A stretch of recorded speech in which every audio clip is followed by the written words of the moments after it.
Hello అండి, welcome to Sujatha diaries. ఈరోజు మన ఛానల్లో ఒక కొంచెం స్పెషల్ ఐటెం ఏంటంటే పుట్టగొడుగులు పులావ్. పిల్లలు హాస్టల్ నుంచి వచ్చారు, వాళ్ళ కోసం ఏదైనా స్పెషల్ చేద్దాం అనుకుంటాను అనమాట. మీకు తెలియంది కాదు కానీ ఇది నా స్టైల్లో చేసుకునేది. ఇది నేను ఘాటుగా ఉండేటట్టు చేయట్లేదు, ఈరోజు చాలా కమ్మగా ఉండేటట్టు, పిల్లలకి ఏం ఇబ్బంది రాకూడదు, మసాలాలు అవి ఎక్కువగా లేకుండా సింపుల్గా మిఠాయి ఉన్నట్టుగా ఉంటుంది అనమాట. చాలా బాగుంటుంది, ఏ ఇబ్బంది లేకుండా తినేస్తారు. అట్లా చేయాలనుకుంటే ఇదిగో ఇట్లా నేను చెప్పినట్టు చేయాలి మీరు. ఓకేనా, రండి చూద్దాం. దీనికోసం మనం ఏం చేయాలంటే ఇదిగోండి, ఈ గ్లాసుతో 3 గ్లాసుల బియ్యం తీసుకున్నాను. అంటే సాధారణంగా 1/2 కేజీ అంత బియ్యం గ్లాస్ ఉంటుంది ఇది. దీంతో 3 వేస్తే కేజీ అవుతుంది మనకి. 1/2 కేజీ కంటే కొంచెం ఎక్కువ ఉంటుంది అనమాట. ఈ 3 గ్లాసులు వేస్తే దాదాపు దగ్గరగా కేజీ ఉంటుంది. దీని ప్రకారం 1 కేజీ చొప్పున చేస్తున్నట్టు లెక్క. ఓకే, దానికోసం ఇదిగో 3 గ్లాసుల బియ్యం నేను పెట్టుకున్నాను. కడిగి నానబెట్టేసి పక్కన పెట్టాను. అట్లాగే దీనికోసం ఇదిగోండి ఒక పెద్ద 2 ఉల్లిపాయలు సన్నగా తరిగి పెట్టుకున్నా. ఆ తర్వాత ఇదిగోండి పుట్టగొడుగులు, ఇవి 2 ప్యాకెట్స్, అంటే ఒక్కొక్కటి 300 గ్రాములు ఉంటుంది, అంటే 600 గ్రాములు అనమాట. ఇంకా వెజిటేరియన్స్కి మంచి మటన్ కర్రీ తిన్నట్టు ఉంటుంది. ఇది మటన్ పులావ్తో సమానం అండి. మటన్ బిర్యానీకి ఇది రీప్లేస్మెంట్ అనమాట. ఓకే, చాలా బాగుంటుంది. మటన్ ముక్కలు ఉన్నట్టే ఉంటాయి గట్టిగా, చాలా బాగుంటుంది. ఇది 600 గ్రాములు. నెక్స్ట్ ఇదిగోండి, దీంట్లోకి ఎక్కువ మసాలా అయ్యాను కదా నేను. ఇదిగోండి, ఇదే 4 లవంగాలు, ఒక 5 యాలక్కాయలు, 1 అంగుళం అంత చెక్క. దీన్ని ఊరికే వేసేయను నేను, మెత్తగా నూరే వేస్తా. ఎందుకంటే తినేటప్పుడు ఏమి తగలొద్దని నా పాలసీ. డిస్టర్బెన్స్ ఉండొద్దు, మంచిగా తినేయాలి అట్లా, దానికోసం. ఓకే, నెక్స్ట్ ఇదిగోండి పుదీనా కూడా ఆకులుగా ఏరి పెట్టడానికి లేకుండా కాసేపు అయింది, 10 నిమిషాల కిందట నూరు పెట్టాను, కాస్త నల్లగా అయింది. గుప్పెడు పుదీనా ఆకులు కట్టలో సగం అనమాట. నేను శుభ్రంగా కడిగి జాడిచ్చేసి మిక్సీ వేసి పెట్టుకున్నా. ఇది అల్లం పేస్ట్ సరిపడినంత, 1 స్పూన్ అయితే సరిపోతుంది, ఇంట్లో స్టాక్ ఉన్నది. రండి చేసి. ఇదిగోండి కొబ్బరి పాలు, 1 కొబ్బరికాయ కొట్టాను, దీన్ని పాలు తీసి పెట్టుకున్నా. అది ఎంత పలసగానైనా పర్వాలేదు, మనకి ఒక 3 గ్లాసులకి 6 గ్లాసుల నీళ్ళు కావాలి కదా, 3 గ్లాసుల బియ్యానికి, దానికి సరిపడా ఉన్నాయన్నమాట. తక్కువ అయితే మామూలుగా నార్మల్ నీళ్ళు పోసేయచ్చు. ఇదిగోండి ఇట్లా తీసి పెట్టుకున్నాం. దీంతోటే ఈ కమ్మదనం వచ్చేది దీంతోటే అనమాట. ఇప్పుడు స్టార్ట్ చేసేద్దాం, వండేద్దాం. ఇదిగోండి స్టవ్ వెలిగించి ఫస్ట్ బాండి పెట్టేసుకుందాం. ఇది పాతకాలం నాటి స్టవ్, ఇది చాలా బాగా వర్కౌట్ అవుతుంది. ఇది నాన్ స్టిక్ది, ఎప్పుడో కొన్నది, అంత స్టఫ్ లేదు కానీ ఈరోజు వండడానికి కొంచెం ఎట్లాగో ఉంది కదా, నాన్ స్టిక్ అనేది అంటుకోకుండా ఉంటుందని దీంట్లో చేస్తున్నా. మనం చేసే కంటెంట్ మాత్రం చాలా తక్కువనే, దీంతో అవసరం లేదు అని ఉంది కదా అని యూజ్ చేస్తున్నాను అంతే. ముందుగా ఆయిల్ వేస్తున్నా, ఎక్కువ ఆయిల్ పట్టదు. నేను ఒక 2 దీంతో 2 గంటలు వేస్తున్నా. ఎందుకంటే మనం పోసేది కొబ్బరి నూనె, అది కొబ్బరి పాలు, అందుకని ఎక్కువగా ఆయిల్ అవసరం ఉండదు దీనికి. నెక్స్ట్ పచ్చిమిర్చి కూడా వేయట్లేదు, చాలా మనం వండుకునేది చాలా కేజీ మాత్రమే, దాంట్లోకి పెద్ద ఘాటు అయినవన్నీ వేయకూడదు. ఇదిగోండి, ఇది ప్రొఫెషనల్గా చేసేది కాదు, మన ఇంట్లో పిల్లల కోసం చేసుకునేది. వుడెన్ స్పూన్ వాడుతున్నా.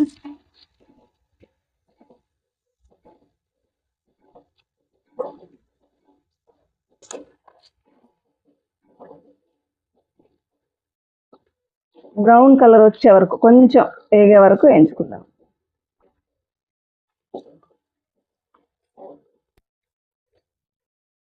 ఇదిగోండి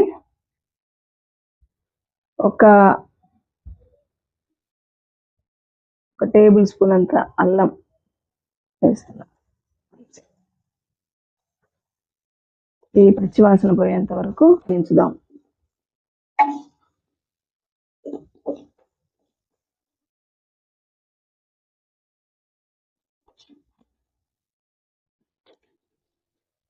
దీంట్లోకి ఖచ్చితంగా వుడెన్ స్పూనే వాడాలి, లేకపోతే అదే ఆ లేయర్ అంతా లేచి వస్తుంది.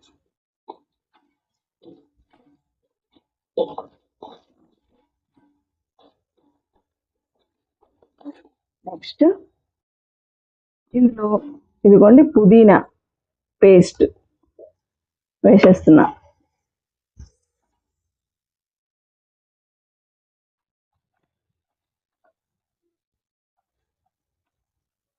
నీట్గా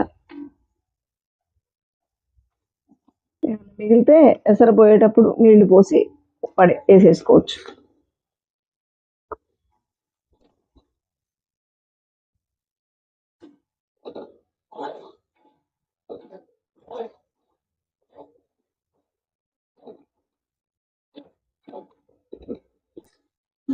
ఇదిగో ఇట్లా నూనె తేలుతుంది కదా, ఈ టైంలో ఈ నూరుకున్న మసాలా వేసేస్తున్నా.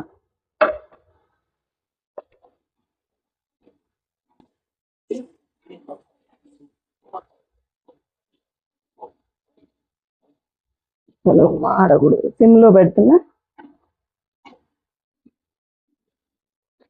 కమ్మగా వస్తుంది వాసన, కమ్మగా వస్తుందండి వాసన మంచిగా. ఎక్కువ ఇంగ్రీడియంట్స్ లేకుండా సింపుల్గా చేయడం అంటే నాకు భలే ఇష్టం. హడావిడి ఏదన్నా ఇన్ని వస్తువులు కావాలా అని చేసుకోవాలన్న కోరిక కూడా చచ్చిపోతుంది కదా. అందుకని అట్లా లేకుండా బ్యాచిలర్స్ కూడా చేసుకునే విధంగా మన ఇంట్లో ఉన్న వాటితోటే ఒక చేసుకుంటే సరిపోతుంది. దీనికి బాసుమతి రైస్ కావాలని, నెయ్యి కావాలని, ఇంకేదో కావాలని అదంతా అవసరం లేదు. ఏది ఉంటే అది ఇందులో అటు ఇటుగా అయినా సరే కొన్ని ఉప్పు కరెక్ట్గా ఉంటే చాలు. ఇప్పుడు అసలైనది మెయిన్ ఇంగ్రీడియంట్ ఏంటిది మనది, మష్రూమ్స్ వేసేస్తున్నా. ఫ్రెష్ ఉన్నవి ఇప్పుడే తెచ్చి పెట్టుకున్నా, చాలా బాగున్నాయి,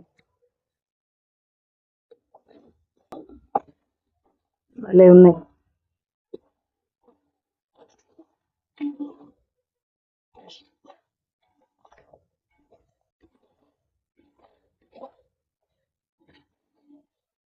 మటన్ బిర్యానీ ఎందుకు సరిపోదు దీని మీదకి, బలాదూర్ అన్నమాట.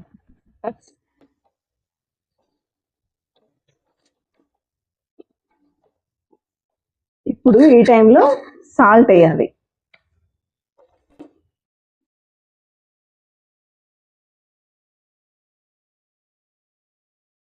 చూడండి, రైస్కి ఈ ముక్కలకి అంతా కలిపి వేసేది. మళ్ళీ ఎసరు పోసుకున్న తర్వాత ఒక్కసారి చెక్ చేసుకోవాలి రైస్ సాల్ట్.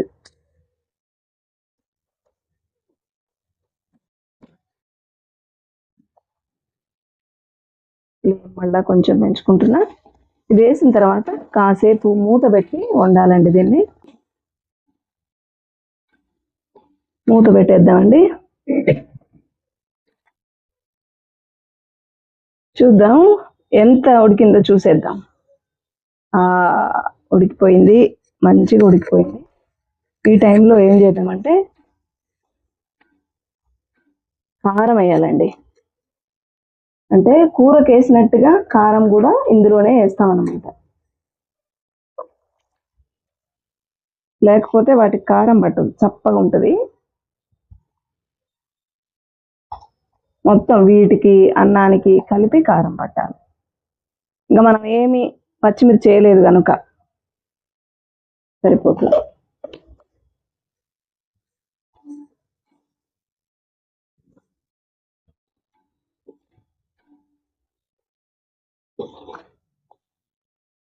కారం వేసాం కదా, కొద్దిసేపు ఉడికిచ్చేది పక్కన పెట్టేస్తే కూర ఇది అంతే. అంటే మనం ఈ పులావ్ ఎట్లాగంటే ముందు కూర వండేసి దాంట్లో రైస్ వేస్తాం అన్నమాట. అది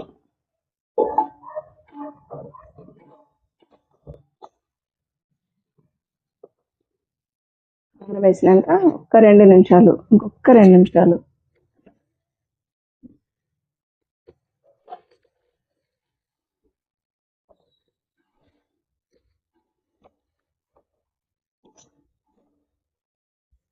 అన్నం వేసినాక అట్టే సమయం పట్టదు.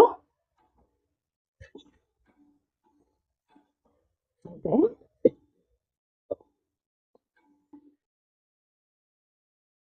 అంతే. ఇప్పుడు ఇందులో ఇదిగోండి అప్పుడే వేడిగా వచ్చేస్తుంది.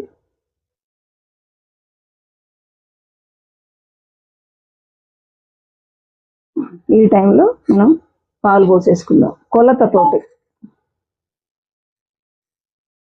ఇదే గ్లాస్తో రైస్ తీసుకున్నాం కదా, ఈ గ్లాస్ తోటి ఇప్పుడు మనం పాలు పోసుకుంటాం, కొబ్బరి పాలు. చూడండి,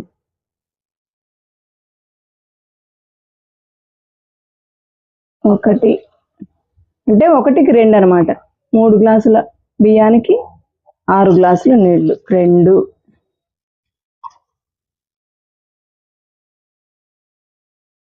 3,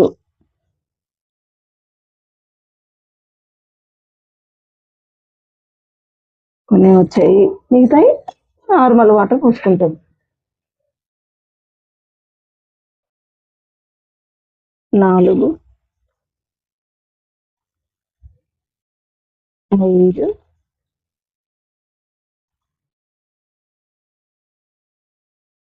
6. అంతే.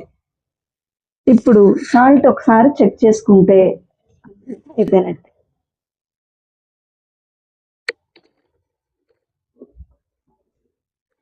ఇట్లా రావాలి.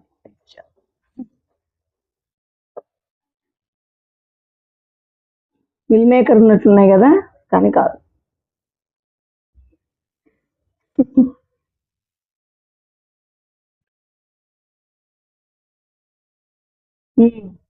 కొద్దిగా సాల్ట్ తక్కువైంది. కొబ్బరి పాల రుచి చాలా మంచిగా తెలుస్తుంది.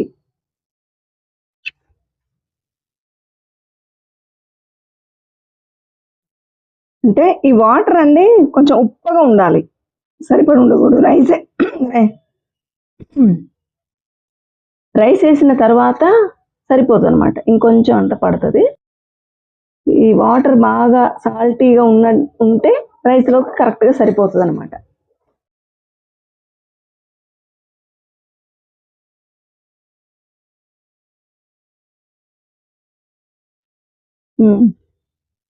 సరిపోయిందండి, అద్భుత.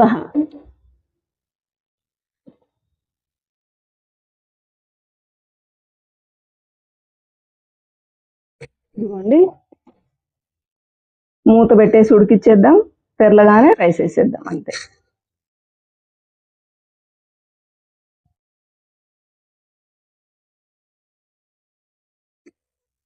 ఉడికిందేమో చూద్దాం, తెరులుతుందేమో. అద్దుగో, బాగా తెరులుతుంది. ఈ టైంలో ఏం చేయాలంటే రైస్ వేసేసుకోవాలి.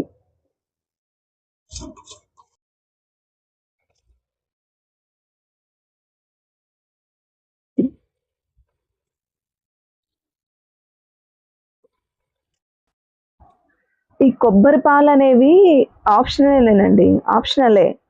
మీరు కంపల్సరీ అని కాదు, వాటర్ కూడా పోసుకొని చేసుకోవచ్చు, అచ్చంగా వాటర్తో అయితే. దాని రుచి చాలా అమోఘంగా ఉంటుంది. పైగా కొబ్బరికాయ పెద్ద ఖరీదు కూడా ఏం కాదు కదండి, ఒక 20 రూపీస్ అయితే మనకు ఒక కాయ వచ్చేస్తుంది. పైగా అది చాలా బలమైనది, రుచికరమైనది. దాని నిండా ప్రోటీన్. చీప్గా దొరికేది ఏదన్నా ప్రోటీన్ ఉంది అంటే అది కొబ్బరికాయనండి ఇంతవరకు. ఆ తర్వాత రోజుల్లో ఇక ఏమవుతుందో చెప్పలేం మరి.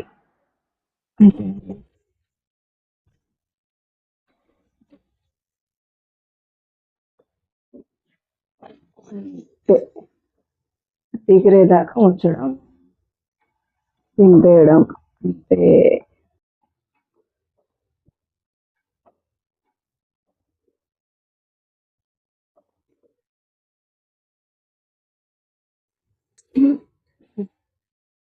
చూద్దాం, ఒక 2 నిమిషాలు హై ఫ్లేమ్లో పెట్టి ఉడికిద్ది.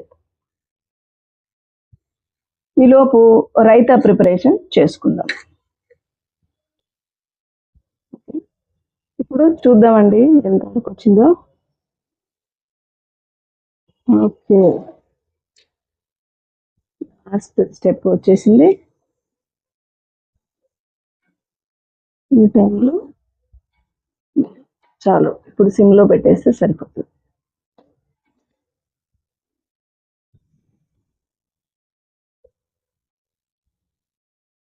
కొత్తిమీర ఇప్పుడు పెట్టాలి, కానీ నా దగ్గర కొత్తిమీర లేదు, నేను స్కిప్ చేస్తున్నాను.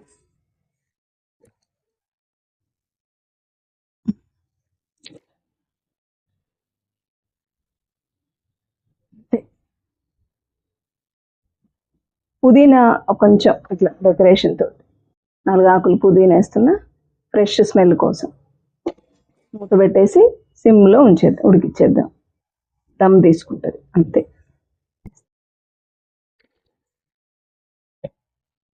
వావ్, పర్ఫెక్ట్గా అయిపోయిందండి, అంతే.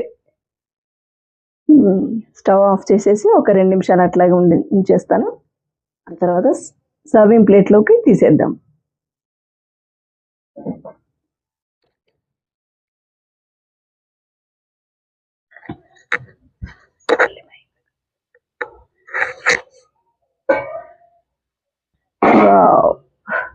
అద్భుత, సూపర్, ఎంత బాగుందంటే కరెక్ట్గా నేను అనుకున్నట్టే ఉంది. చూడండి, అడుగు పట్టలేదు, తడి లేదు, చూస్తున్నారా, చాలా బాగా వచ్చింది, అంతే. పెద్ద ప్రొఫెషనల్స్ ఏం అవసరం లేదండి దీనికి. అంటే వాళ్ళని నేనేం తక్కువ అనట్లేను, కానీ ఇంట్లో చేసుకోవడానికి మనం మరీ అంత పర్టికులర్గా చేసుకోని అవసరం లేదు, చేస్తే మంచిదే, సరిపోతుంది ఇట్లా.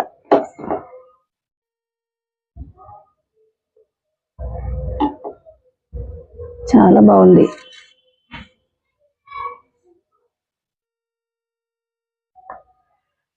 ఇదిగోండి, తినేయడమే. టేస్ట్ చూసి చెప్తాను ఎలా ఉందో.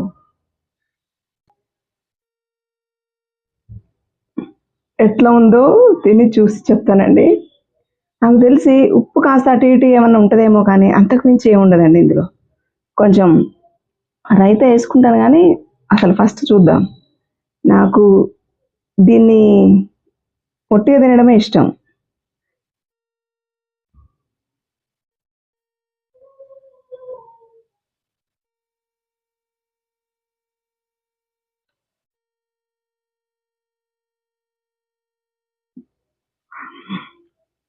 ఎంత బాగుందంటే, నెయ్యి వేయలేదు కానీ మనం నెయ్యి వేసినట్టుగా కమ్మగా, చాలా బాగుంది. స్పైసీగా అసలు లేనే లేదు, మనం వేయలేదు కదా అట్లాంటివేమి. ఇందులో కండి ఏ కాంబినేషన్ అయినా దీని టేస్ట్ పోతుంది. ఇట్లా తినడమే పర్ఫెక్ట్.